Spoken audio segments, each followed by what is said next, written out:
Hello, Gem Hunter. You may not notice that as time goes on, more and more natural diamonds are being discovered by people all over the world. But did you know you could be one of them? Well, the thing is, if you stumbled across a rough diamond in nature, you probably wouldn't be able to recognize it. That's because rough diamonds look very different from the polished and sparkling stones we're so used to seeing. So don't be so quick to toss away that unassuming rough stone you picked up. It could be worth far more than you'd expect. But first, let me ask you something. Have you ever had the chance to see a rough diamond up close? Unfortunately, most people never get to experience holding a raw diamond and observing its natural features in person. On the other hand, you've probably admired cut diamonds before, whether in a stunning piece of jewelry or in the dazzling displays at jewelry stores. But here's the thing, rough diamonds and cut diamonds are worlds apart in appearance. If you've watched our previous videos, you already know the key signs that point to the presence of diamonds in a region. But what comes next after spotting those signs? Well, if you're lucky enough to find one in nature, it's crucial to know what diamonds look like in their raw, unpolished form. To help you get started, let's break down all the possible shapes that rough diamonds can take. That way, if you do stumble across a diamond, there'll be no doubt in your mind. So pay close attention because the information in this video could literally change your financial future if you find a diamond out there. As I always say, if you've ever thought about winning the lottery, it's worth knowing that, statistically, it's easier to find a rare diamond worth millions of dollars than it is to hit the jackpot. That's right. What you just heard is true. It might sound hard to believe or like I'm exaggerating, but take a look at the giant yellow diamond now appearing on your screen. Would you believe me if I told you this incredible diamond was discovered by a little girl playing near the ruins of an abandoned mine? After finding the massive stone, she gave it to her uncle, who, unaware of its true value, sold it for an incredibly low price because it seemed too big to be a diamond. Long story short, that stunning golden diamond is now worth millions of dollars, enough to have provided the little girl with an excellent education and secured her uncle's retirement. And this isn't the only story like this. There are plenty of similar cases, and I hope you won't be the next one to let a fortune slip through your fingers. So if you're passionate about gems and diamonds, listen carefully. After watching this video, you'll see the world in a completely new way. The first thing you need to understand is that the shape of a diamond in its raw state is directly tied to its formation process. A diamond with the right shape can be extremely valuable because it determines how the gemstone will be cut and used. If you've been following our channel, you've probably already learned that diamonds form deep within the earth, in a region with the high pressure and temperature needed to crystallize carbon into diamonds. Right now, this region of the Earth's mantle is packed with diamonds of all shapes, sizes, and qualities. Unfortunately, we haven't developed the technology to mine directly from that depth. Instead, we rely on nature itself to do the heavy lifting. Supervolcanic eruptions bring some of these precious gems closer to the surface. These diamonds can range from tiny to massive, and everything in between. But why is that? The conditions of pressure and temperature in the Earth's mantle are constantly changing. Because of this variability, diamonds form in a wide variety of shapes, sizes, and even colors. And this is where things get really fascinating. This is where you'll learn to identify these unique characteristics. Every mineral in its raw form has its own distinctive crystalline structure, which reflects how the stone developed during the crystallization process. This crystalline formation is determined by the material the mineral is composed of. When it comes to diamonds, their formation takes place in a cubic pattern. This structure gets its name from the way the carbon molecules are arranged to form the diamond crystal. And here's something fascinating to think about. You probably learned in school that the graphite used in pencils is made of the same material as diamonds, carbon. But if they're made of the same element, what makes graphite so different from diamond? Why is one worth mere pennies and the other millions of dollars? The main difference isn't in their chemical composition, but in the structural arrangement of their carbon molecules. This explains why graphite is soft and fragile, while diamond is incredibly hard and durable, even though both are made of the same substance. Now that we understand this, let's talk about the most common form of diamond crystallization, the octahedron. This is the structure most often found in rough diamonds. An octahedral diamond looks like two pyramids fused together at their bases. It closely resembles the classic diamond shape, with one point facing up and the other pointing down.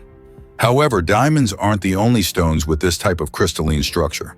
Other minerals such as fluorite can form in similar shapes, often confusing people who mistakenly think they've found a colored diamond. In case you didn't know, fluorite, it is used to produce hydrofluoric acid from which fluorine is extracted, but you'll notice that fluorite crystals are usually more dull and very soft compared to diamonds. That said, if you're lucky enough to find other crystals in nature, keep in mind that they can also indicate highly valuable gemstones. Interestingly, the octahedral crystallization form can also be found in minerals like magnetite. While these stones are much more fragile than diamonds, they're still exciting discoveries to make in the wild. This octahedral shape, often referred to as a pawn shape by prospectors, can be cut in half to create two nearly identical pieces. Octahedron rough diamonds are most commonly found in shades of brown. And interestingly, diamonds with this shape can even be found in certain regions of the United States. Take, for example, the story of Julien Navas, a Frenchman who discovered a 7.46 carat diamond at Crater of Diamonds State Park in Murfreesboro, Arkansas. So if you've ever picked up a pebble with this shape and dismissed it, you might have overlooked a golden, or rather, a diamond, opportunity. At first, identifying a diamond might seem challenging, but over time, you'll start to recognize the subtle differences and unique details that set them apart. Plus, there are several tests you can perform to identify any gemstones you come across in your area. You can learn how to do these tests by checking out our digital gemology guide, available through the first link in the description of this video. But moving on, let's talk about the next diamond shape, the round diamond. What do you think? Can a diamond actually be round? When I was just starting out and came across one for the first time, I almost didn't believe it was a diamond. In my opinion, this is one of the most intriguing diamond shapes. If you look closely, round diamonds don't have flat faces like other shapes, nor are they perfectly spherical. Instead, they're covered in tiny imperfections. This shape is typically the result of natural wear and tear over time. However, don't confuse round diamonds with the smooth white spheres some people mistakenly claim are diamonds. Diamonds are extremely hard and don't naturally roll into perfect shapes.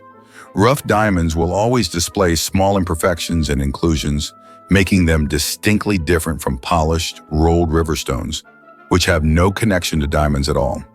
However, don't be so quick to dismiss rolled river stones, as we mentioned in our previous video. It's important to remember that they also have value and can sometimes be sold for impressive prices. That said, it's important not to confuse them with round diamonds. Round diamonds are small, imperfect, and, as you can see, far from being perfect little spheres. Despite their irregularities, they still retain their characteristic brilliance, just like the next diamond shape we're about to discuss, the dodecahedron. I don't know about you, but some people find that name a little odd. Let us know in the comments what country you're watching from, and if you think the name sounds strange too. The dodecahedron shape tends to be flatter, often with a diamond-like appearance at the top of the stone. Take a look at this example and see for yourself. You could think of dodecahedrons as a slightly modified version of the octahedron, which is the most common diamond shape. Sometimes dodecahedrons can even resemble a slightly inflated balloon. They typically have around 12 nearly equal sides, but in some cases, they can appear semi-spherical or have anywhere from 12 to 24 faces. This crystal shape is particularly common in African diamond quarries. It's also the most popular shape among jewelers, considered a favorite for cutting. That's because dodecahedral diamonds allow for multiple stones to be cut from a single crystal, maximizing their value and potential. Cubic diamonds, on the other hand, tend to be opaque in appearance and can be found in a variety of colors, including yellow, red, green, orange, and brown. They resemble small cubes with a unique and unusual look. At first glance, you might not even think they're diamonds. Their cubic shape is incredibly rare, and because of the internal structure of these stones, they're not ideal for cutting into gems. That's why cubic diamonds are often classified as exclusive gemstones in their raw state. Imagine walking through nature and coming across a stone like this. It would look just like a tiny die. Have you ever considered how unfortunate it would be to stumble upon one of these diamonds and not even realize what you found? And here's the best part. This type of diamond doesn't even need to be cut to be worth millions.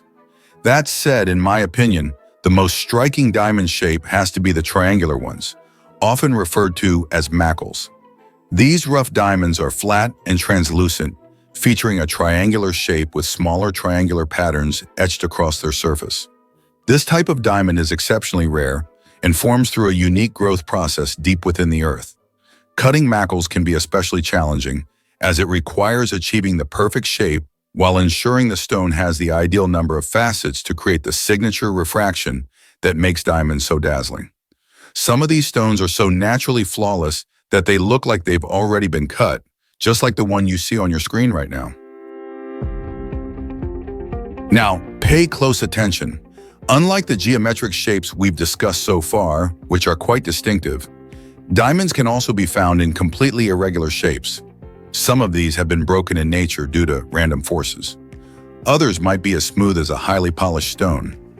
These smooth diamonds often start in a different shape, but over time, rolling through rivers, friction, and strong impacts with other stones naturally polishes them to a semi-smooth state. This is actually common with high-quality rough diamonds. They can also have a brilliance far greater than any other rough stone you might come across. Diamonds with these random shapes are often found in alluvial fans. These are areas where river gravel has accumulated over millions of years, forming small canyons or gravel beds along riverbanks. Here's a little-known secret. You can also find alluvial fans in areas that were once the beds of ancient rivers, even if those rivers dried up thousands or even millions of years ago. As the water flowed through those regions, it carried gravel, depositing it in small hills or mounds. Often you'll find subtle traces of the water that once passed through the area. So when you stumble upon pebbles, it doesn't necessarily mean they're from a current river. They might have been carried by a river that dried up long ago. Oh, and here's the best part. Our channel has 2 videos that teach you how to analyze areas like these and even perform simple tests at home to determine whether you've already found a diamond without realizing it. When it comes to irregularly shaped diamonds, identifying them requires analyzing other characteristics to make a confident identification. In fact, many diamonds found in the United States come from alluvial fans or the remnants of ancient rivers. If you can, watch this video more than once, because one thing's for sure. If you're out collecting pebbles one day and come across a large, high-quality diamond, it could feel like hitting the lottery. Many people find a beautiful, crystalline pebble and wonder if it might be a diamond. After all, not all diamonds are perfectly clear, like glass or crystal. If you're unsure or unfamiliar with how to identify these stones, I highly recommend continuing to watch our videos here on the channel. And if you're ready to take it a step further, check out the Gemology Journey for Beginners ebook while it's still available and start identifying the stones you come across in nature today. Even if you've just stumbled upon a stunning stone on the ground or by a river and are wondering, can I make money by selling this stone? The answer is yes, you can. Just watch the video playing on your screen or access our GemStone ebook by clicking on the first link in the description. Thanks for liking and subscribing. Good luck, Gem Hunter.